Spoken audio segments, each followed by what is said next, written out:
ನರಸಿಂಹ, ಈ ನರಸಿಂಹ ಪಾಟೀಲ ಒಂದು ಸಾರಿ ಕೊಡೆ ಅಡಿಟ್ಟರೆ ಸಾಕು. ಇರೋದು ಭೂಮಿ, ಬೆಳೆಯೋದು ಬಾನು.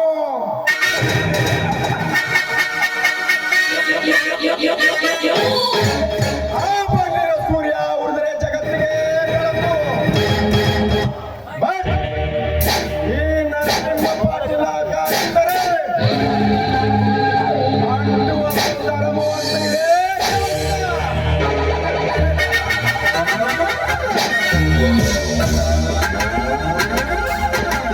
ನರಸಿಂಹನ ಪಾಟೀಲ ಅಂಕಿತ ಈ ಊರಲ್ಲಿ ನನಗೆ ಯಾವ ಎದುರಾದ್ರೆ ಅವರ ಗಂಡಸನ ಕಿತ್ತಾಕಿ ಶಂಡನಿಗೆ ಮಾಡಿ ಸರ್ಕಾರದಲ್ಲಿ ಸರ್ದಾರಾಗಿ ಮೆರೆದು ಊಟಕ್ಕೆ ಅಟ್ಟಗುಣ.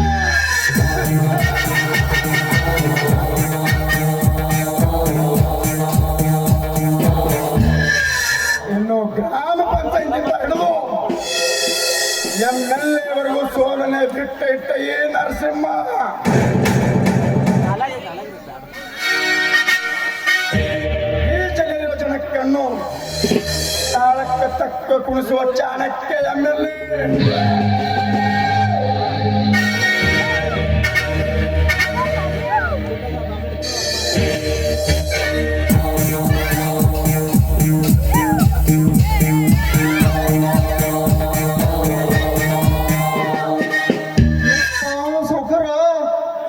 ನನ್ನ ಮಗ ಶಿವನಿಂಗ ರೈತರನ್ನ ಕರ್ಕೊಂಡು ಮನಿ ಕಡೆನೆ ಹೊಂಟನ್ರಿ ಅಪ್ಪ. ಅದೇನೋ ರೈತರ ಬದಲು ನ್ಯಾಯ ಕೇಳಕಂದ್ರಿ ಅಪ್ಪ. ನೋಡಿ ನನಗೆ ದಾಡತ್ರಿ ಅಪ್ಪ, ದಾಡತ್ತು ನ್ಯಾಯ ನೀತಿ ಧರ್ಮ ಈ ನಾಯಕನ ಕರೆ ಕುಂತಿರುವಾಗ ನ್ಯಾಯ ಕೇಳಕ್ಕೆ ಬರ್ತಿದ್ದಾರ ಶಿವಲಿಂಗ. ಅದು ಎಂದಿಗೂ ಸಾಧ್ಯವಿಲ್ಲ. ಸೌಕರ್ಯ ಕೀಟ ಸಣ್ಣದಂತ ತಿಳ್ಕೊಂಡ್ರೆ ಅದ್ರ ಕಾಟ ನಾಳೆ ಜಾಸ್ತಿ ಆಗ್ತದ್ರಿ ಅಪ್ಪ. ನೀವು ತಿಳ್ಕೊಂಡಂಗ ನನ್ನ ಮಗ ಶಿವನಿಂಗೆ ಆಗರಿಲ್ರಿ ಅಪ್ಪ, ಆಗರಿಲ್ಲ. ನ್ಯಾಯನೇ ಈ ನಾಯಕನ ಕೈಲಿರುವಾಗ ನ್ಯಾಯ ಕೇಳಕ್ಕೆ ಬರ್ತಿದ್ಯಾ ಸೌಕರ? ಒತ್ತೋನು ಹೊಲನ ಬಿತ್ತೋನು ಕೆಡಿಸಿದ ಅನ್ನೋ ಹಂಗ ನಮ್ಮ ಕಂಪನಿ ಬೀಜ ನನ್ನ ಮಗನಿಗೆ ಡೂಪ್ಲಿಕೇಟ್ ಸಿಕ್ಕವತ್ರಿ. ಅದಕ್ಕ ಊರನೆಲ್ಲ ರೈತರಿಗೆ ಕರ್ಕೊಂಡು ನಿಮ್ ಕಡೆ ನ್ಯಾಯ ಕೇಳಕ್ ಹೊಂಟನ್ರಿ. ಅಷ್ಟೇ ಅಲ್ರಿ ಅಪ್ಪ, ನಿಮ್ಮ ಮೋತಿಗೆ ಮಸಿ ಬಳಿಲಿಕ್ಕ ಮನಿ ಕಡೆನೆ ಹೊಂಟನ್ರಿ ಅಪ್ಪ. ಮಸಿ ಬೆಳೆದ ಮಕ್ಕಳನ್ನು ತಲೆ ಕತ್ತರಿಸಿ ಸ್ಮಶಾನಕ್ಕೆ ಬಂದ ಯಾರು ಅಗ್ನಿ ಪರಿಚಯ ಅಗ್ನಿ ದೇವ ಇವನು. ನೀವ್ ಯಾಕೆ ಕಡ್ ತ್ರಾಸ್ ತಗೋತೀರಿ? ಸಿಟ್ನಾಗ ಮೂಗ್ ಕೊಯ್ಕೊಂಡೇವ ಅಂದ್ರ ನಾಳೆಗೆ ಬ್ಯಾನಿ ನಮಗೆ ಆಗದ್ರಿ ಅಪ್ಪ. ತೋರಿ ಅಂದ್ರೆ ನಿನ್ನ ಮಾತಿನ ಅರ್ಥ ಏನಿಲ್ರಿ ಅಪ್ಪ. 3 ವರ್ಷದಿಂದ ಹಿಡಿದು ಮಳಿ ಇಲ್ಲ, ಬೆಳಿ ಇಲ್ಲ.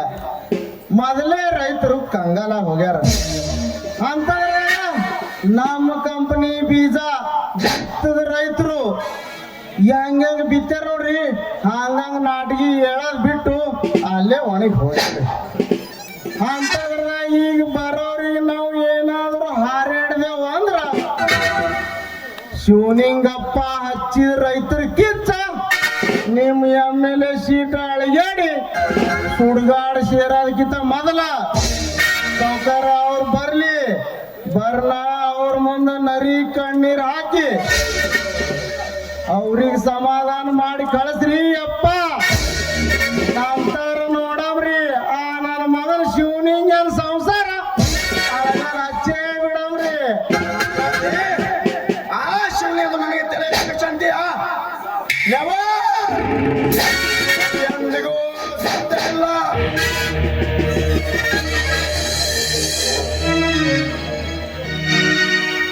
ನಮಸ್ಕಾರ ಈ ತಾಲೂಕಿನ MLA ಸಾಹೇಬರಿಗೆ. ಹಾ ನಮಸ್ಕಾರ ನಮಸ್ಕಾರ. ಬಂದ ಕಾರಣ ಇಲ್ಲಿ ತನಕ ನಿಮ್ಮ ತಲಾಟಿಯವರು ನಿಮಗೆ ಹೇಳಿದ್ದೆಂದು ತಿಳಿದುಕೊಂಡಿದ್ದೇನೆ. ಏನು ಹೇಳಿಲ್ಲೆಂದರೆ ನನಗೇ ನಂಬಕ್ಕಾಗುವುದಿಲ್ಲ. ಓ ತಲಾಟಿಯವರೇ, ನಿಮ್ಮ ಕಂಪ್ನಿ ಮಾಡಿದ ಹಲ್ಕಡ್ ಕೆಲಸ ಏನಂತ ಹೇಳಿ ನಿಮ್ಮ ಸಾಹೇಬರಿಗೆ. ಅದೇ ರೀ ಅಪ್ಪ, ನಮ್ಮ ಶಿವಲಿಂಗಪ್ಪ ಅಣ್ಣನವ್ರು ರೈತರು ಕರ್ಕೊಂಡು ಬಂದ್ರಿ. ಅದೇನೋ ನಮ್ಮ ಕಂಪನಿ ಬೀಜ ಏನೋ ಡೂಪ್ಲಿಕೇಟ್ ಸಿಕ್ಕವತ್ರಿ ಆ ಶಿವಲಿಂಗಪ್ಪನವ್ರಿಗೆ. ಅದಕ್ಕೆ ನ್ಯಾಯ ಕೇಳಕ್ ಬಂದ್ರಿ ಅಪ್ಪ ಸೌಕರ. ಹೌದರಿ ಸೌಕಾರ್ರೆ, ಸಾಲ ಸೂಲ ಮಾಡಿ ಬಿತ್ತಿದ ನಾಟು ನನಗೆ ಒಣಗಿ ಹೋಗಿವೆ. ಆದರೆ ನಿಮ್ಮಂಥವರು ರೈತರು ಜೀವನ ನಡೆಸುವುದೇ ಕಷ್ಟವಾಗಿದೆ. ಓಹೋ, ಪರಿಹಾರ ಕೇಳಕ್ಕೆ ಮನೆ ಬಾಗಿಲಿಗೆ ಬಂದರ ತಲಾಟಿ? ಹಾಗಾದ್ರೆ ಕೊಟ್ಟು ಕಳಿಸುವ 50,000 ರೂಪಾಯಿ. ಈಗ ಅನ್ಕೊಂಡ್ಬರ್ತೇವ್ರಿ. ಶಿವಲಿಂಗಪ್ಪ ಬಂದು ಇಲ್ಲ ತಲಾಟಿ, ಕೊಟ್ಟು ಕಳಿಸು ಅನ್ನಲಕ್ಕೆ ನಾವೇನು ನಿಮ್ಮ ಸಾಹುಕಾರ ಹತ್ತಿರ ಭಿಕ್ಷೆ ಬೇಡಕ್ಕೆ ಬಂದಿದ್ದೆ ಎಂದು ತಿಳಿದುಕೊಂಡಿದ್ದಾನೆ ಈ ನಿನ್ನ ಸಾಹುಕಾರ. ಅವ್ರಿಗೆ ಹೇಳು, ನೀವು ಗಳಿಸುವ ಹಣ ಬೀದಿಯಲ್ಲಿ ಒಂದು ಸೂಳೆ ಕೂಡ ಗಳಿಸ್ತಾಳಂತ. ಅದಕ್ಕಿಂತ ಕೀಳಾಗಿದ್ದೀರಿ ನೀವು ಮತ್ತು ನಿಮ್ಮ ಸಾಹುಕಾರ.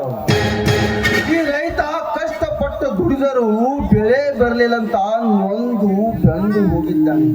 ಅಂದಾಗ ನಮ್ಮಂತ ಬಡ ರೈತನ ಕಷ್ಟ ನಿಮಗೇನು ಗೊತ್ತಾಗಬೇಕು? ಗೊಬ್ಬಿದ ಹಂದಿ ಅಂತವರಿಗೆ. ಶಿವಲಿಂಗ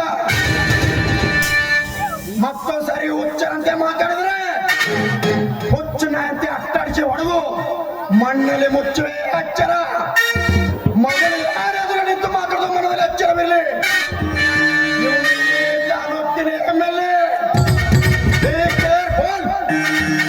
ಸಾಹುಕಾರ, ನೀವು ಈ ತಾಲೂಕಿಗೆ ಮಾತ್ರ MLA. ನಾನು ನಿಮ್ಮಂಥವರನ್ನು ಅನ್ನ ಹಾಕುವುದ ಸಾಕಿ ಸಲುವಿದ ಧಣಿ. ಅನ್ನದ ಆತನುವನು ಸೂರ್ಯನ ಜನ್ಮಕ್ಕೆ ಬೆಂಕಿ ಹಾಕ.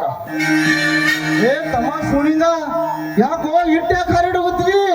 ನೋಡತಮ್ಮ, ನಮ್ಮ ಸಾವುಕಾರರು ಲೂಸ್ಕಾನ್ ಆಗಿದ್ದಕ್ಕೆ ಪರಿಹಾರ ಕೊಡ್ತಾ ಇರ್ತಾರಲ್ಲ, ಜನ ಸಹಾಯ ತಗೊಂಡು ಹೋಗ್ಬೇಕಪ್ಪ. ಇಟ್ಟ್ಯಾಕೆ ಹರಡುತ್ತೀವಿ? ಏ ತಲಾಟಿ, ಸಮಾಧಾನದಿಂದ ಬಗೆಹರಿಸುವುದು ನಿಮ್ಮ ಸಾಹುಕಾರ, ಶಿವಲಿಂಗಣ್ಣ ಅಲ್ಲ.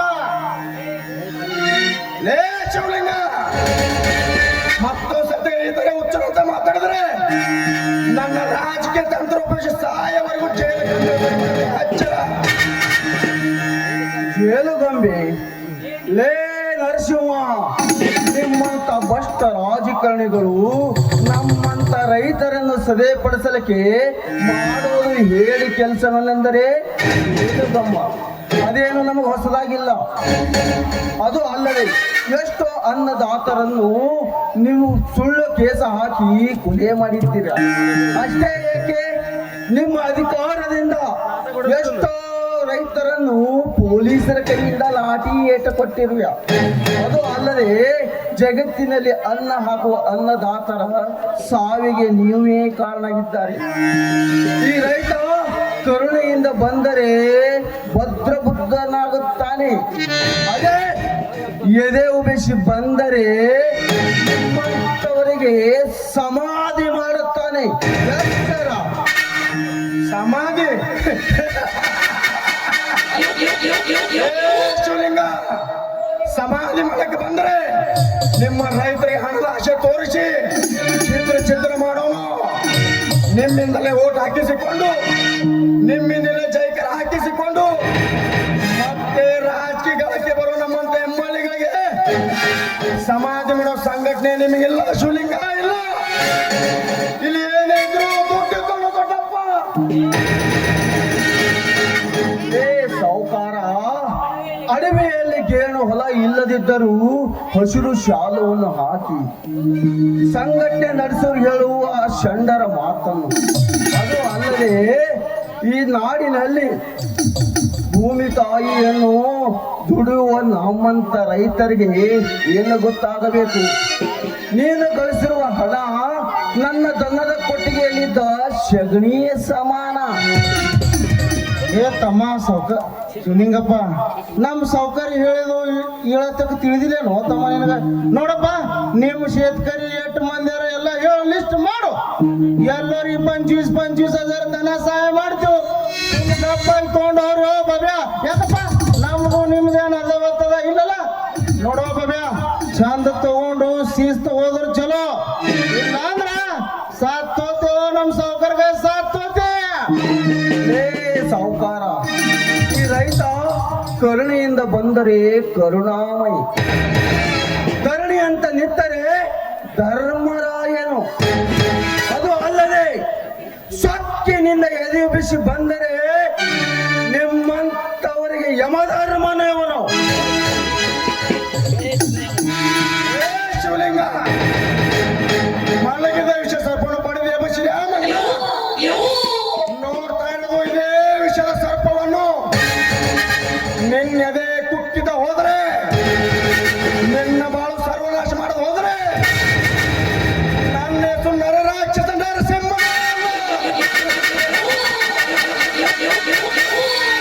ತಡ್ಕೋರಿ ಸೌಕರ, ತಡ್ಕೋರಿ.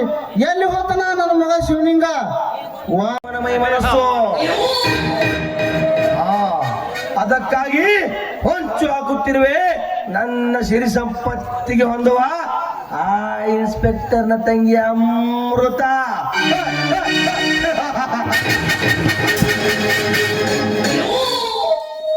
ಏನವಳ ಸೌಂದರ್ಯ! ಮಿಂಚಿನಂತೆ ಮಿಂಚುತ್ತಿರುವವರ ರೂಪರಾಶಿಯನ್ನು ನೋಡಿದರೆ ನನ್ನ ಮನಸ್ಸಿನಲ್ಲಿ ಕಿಚ್ಚೆಬ್ಬಿಸುವಂತೆ ಮಾಡುತ್ತಿದೆ.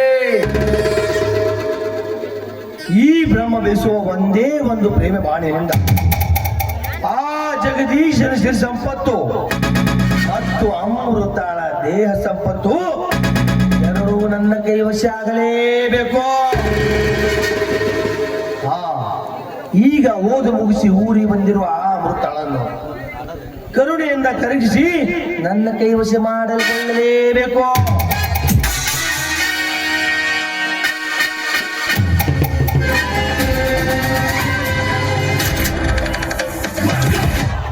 ರೀ ಮಿಸ್ಟರ್, ಸೋಲಾಪುರ್ಗೆ ಹೋಗೋ ಬಸ್ಸು ಯಾವಾಗ ಬರುತ್ತೆ?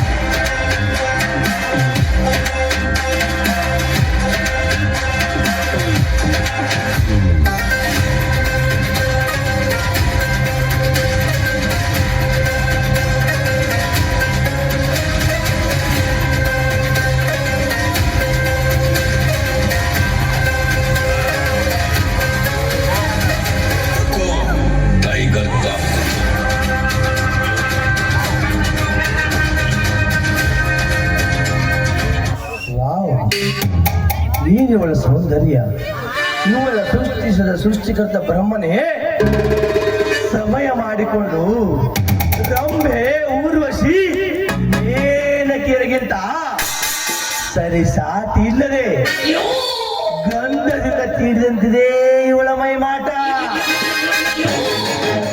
ಮಾಗಿದ ಹಣ್ಣಿನಂತೆ ಸುವಾಸನೆ ಬಿರುತ್ತಿಡೋ ದೇಹವನ್ನು ಸವಿಯಬೇಕಾದರೆ ಸಹನಿಂದ ವರ್ತಿಸಿ ಸನಿಹ ಮಾಡಿಕೊಳ್ಳಲೇಬೇಕು.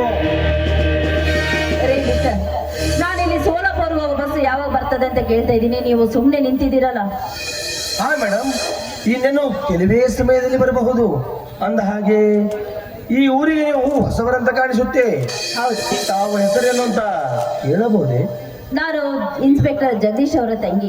ಇಷ್ಟು ದಿನ ಬೆಂಗಳೂರಲ್ಲಿ ವಿದ್ಯಾಭ್ಯಾಸ ಮಾಡ್ತಿದ್ದೆ, ಈಗ ಮುಗೀತು. ನನ್ನ ಅಣ್ಣನ ಜೊತೆ ಇರೋಣ ಅಂತ ಊರಿಗೆ ಬಂದಿದ್ದೀನಿ. ಹಾಗೆ ತಾವು? ಅಂದರೆ your name is Amrita, right? 100% ನನ್ನ ಹೆಸರು ಅಮೃತನೇ. ಅಂದಾಗೆ ತಾವ್ಯಾರು ಅಂತ ಗೊತ್ತಾಗಿಲ್ಲ? ಬಾಯ್ ಬಾಯ್, ನಾನು ಬ್ರಹ್ಮ ಅಂತ. ನಿಮ್ಮ ಅಣ್ಣ ಜಗದೀಶ ನಾನು ಕಾಲೇಜ್ ಸ್ನೇಹಿತರು. ಓ ಹೌದಾ? ಅಂದಾಗೆ ತಾವು ಏನ್ ಮಾಡ್ಕೊಂಡಿದ್ದೀರಾ? ಅಮೃತ, ಈ ಸಮಾಜದಲ್ಲಿ ಜಾತಿ ಮೇಲು ಕೀಳು ಎಂಬುವ ಘನತೆ ಗೌರವವನ್ನು ಅಳಿಯುವ ಸಾಧನೆ ಇರುವುದು ದುಡ್ಡಿಗೆ ಮಾತ್ರ.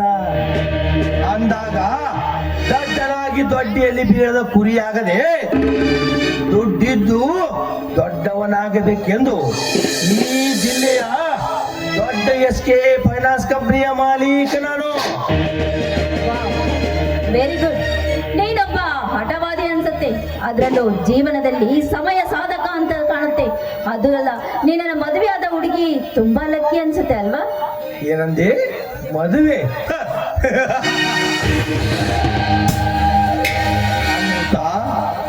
ಹಸೆಮಣೆ ಏರದ ವರನಿಗೆ ಮಕ್ಕಳೆಷ್ಟು ಅಂತ ಕೇಳಿದಂತಾಯ್ತು ಈ ನಿನ್ನ ಮಾತು. ಐ ಆಮ್ ಸಾರಿ, ನಿಮ್ಗಿನ್ನು ಮದುವೆ ಆಗ್ಲಿಲ್ವಾ? ನೋಡಿ, ನಿಮ್ಮಂತ ಅದೃಷ್ಟವಂತರಿಗೆ ಸೌಂದರ್ಯದ ಹೆಣ್ಣುಗಳ ಏನು ಕಮ್ಮಿ ಇಲ್ಲ ಈ ಜಗದಲ್ಲಿ. ಕರೆಕ್ಟ್ ಅಮೃತ, ಕರೆಕ್ಟ್. ಆಕಾಶದಲ್ಲಿ ಸಾವಿರಾರು ಹಕ್ಕಿ ಪಕ್ಷಿಗಳಿದ್ದರು, ಮುಗಿಲೆತ್ತರಕ್ಕೆ ಹಾರುವ ಗಂಡದಿರುವುದು ಗರುಡಿನಿಗೆ ಮಾತ್ರ. ಅಂದಾಗ ಈ ಜಗತ್ತಿನಲ್ಲಿ ಲಕ್ಷಾಂತರ ಹೆಣ್ಣುಗಳಿದ್ದರು, ಈ ಬ್ರಹ್ಮನ ಪ್ರೀತಿಸುವ ಪ್ರೇಮಿ ಸಿಕ್ಕಾಗ ಮಾತ್ರ ಈ ಬ್ರಹ್ಮನ ಮದುವೆ. ಹಾಗಾದ್ರೆ ನಿಮ್ಮ ಮನಸ್ಸನ್ನು ಕದ್ದ ಆ ಮಹಾರಾಣಿ ಯಾರು ಅಂತ ಕೇಳ್ಬೋದು? ಅಮೃತ, ನವಿಲು ನರ್ತಿಸುವುದನ್ನು ನೋಡಿದರೆ ಕಟುಕನ ಹೃದಯವು ಕರಗಿ ಕಣ್ತುಂಬಲು ಆತೊರೆಯುತ್ತಿದೆ. ಇನ್ನು ಗುಡುಗು ಸಿಡಿಲು ಕೋಲ್ ಮಿಂಚಿ ಆರ್ಭಟಿಸಿ ಬಿಸಿಲು ಮಳೆ ಬೇಸುತ್ತಿರುವಾಗ ಸುಂದರವಾದ ಕಾಮನ ಬಿಲ್ಲನ್ನು ನೋಡಲು ಕಲೆಗಾರ ಕಾಯ್ದು ಕುಳಿತಿರ್ತಾನೆ. ಅಂದ ಮೇಲೆ ನನ್ನ ಹೃದಯ ಪುಟದಲ್ಲಿರುವ ಹುಡುಗಿ ಕಣ್ಣು ಮುಂದೆ ಇರುವಾಗ ಅಂದ ಮೇಲೆ ನೀನೇ ಅರ್ಥ ಮಾಡಿಕೋ, ನನ್ನ ಹೃದಯ ಗೆದ್ದ ರಾಣಿ ಯಾರು ಅಂತ. ಗೊತ್ತಾಯ್ತು ಬಿಡಿ. ನದಿ ಎಷ್ಟೇ ರಭಸವಾಗಿ ಹರಿದ್ರು ಅದು ಸೇರುದು ಸಾಗರವಲ್ಲ. ರೆಕ್ಕೆ ಪಕ್ಕ ಬಲಿದ ಹಕ್ಕಿ ಹಾರಲಿಕ್ಕೆ ಇಷ್ಟಪಟ್ಟಂತೆ ನಿಮ್ಮ ಮನಸ್ಸನ್ನು ಗೆದ್ದಿರುವ ಹುಡುಗಿ ನಾನೇ ಅಂತ ಗೊತ್ತಾಯ್ತು. ಅಂದ ಮೇಲೆ ಇಷ್ಟು ದಿನ ನಿನ್ನಂತ ಪ್ರೇಮಿ ಇಲ್ಲದೆ ಮರುಭೂಮಿಯಲ್ಲಿ ಮರುಗಿದ ಮಾನವಿನ ಹಣ್ಣನಂತೆ ಇತ್ತು ನನ್ನ ಜೀವನ. ಅದಕ್ಕಾಗಿ ದೃಢ ಸಂಕಲ್ಪ ಮಾಡಿದ್ದೆ, ನಿನ್ನಂತ ಪ್ರೇಮಿ ಸಿಕ್ಕಾಗ ಮಾತ್ರ ಈ ಬ್ರಹ್ಮನ ಮದುವೆ ಮಾಡ್ಕೊಳ್ಬೇಕು ಅಂತ. ನನ್ನ ಪ್ರೀತಿ ಬಳುಗಿ ನೀ ಆಸರೆ ಆಗುವ ಚೆಲುವೆ.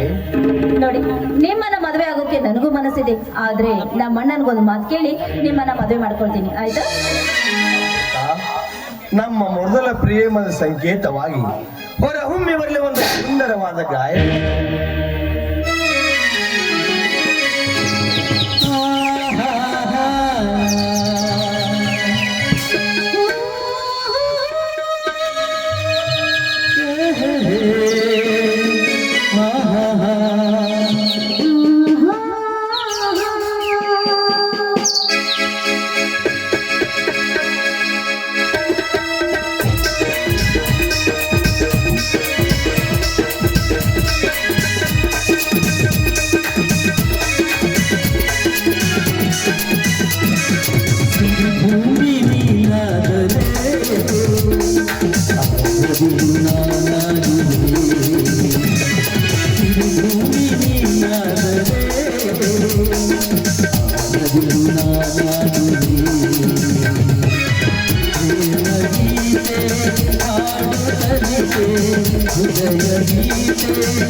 ಮೇಘದಲ್ಲಿ ಗಂಧ ಚೆಲ್ಲಿ ಗಾಳಿಯಲ್ಲಿ ರಂಗು ಚೆಲ್ಲಿ ಚೈತ್ರದ ಕೋಗಿಲೆ ಉಳಿವಾನವಿದೆ ಚೈತ್ರದ ಕೋಗಿಲೆ ಉಳಿವಾನವಿದೆ ಹಾಡೋಣ ಔಷಧಿಯೇ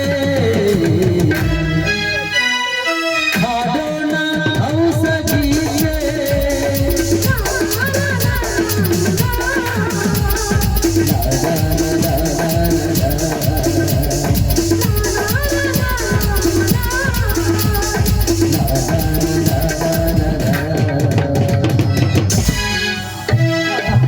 ಇಂಥ ಊರಲ್ಲಿ ನಿನ್ನಂತ ವರ ಸಿಕ್ಕಿದ್ದು ನಿಜವಾಗ್ಲೂ ನಾನು ಭಾಗ್ಯಶಾಲಿನೇ ಸರಿ.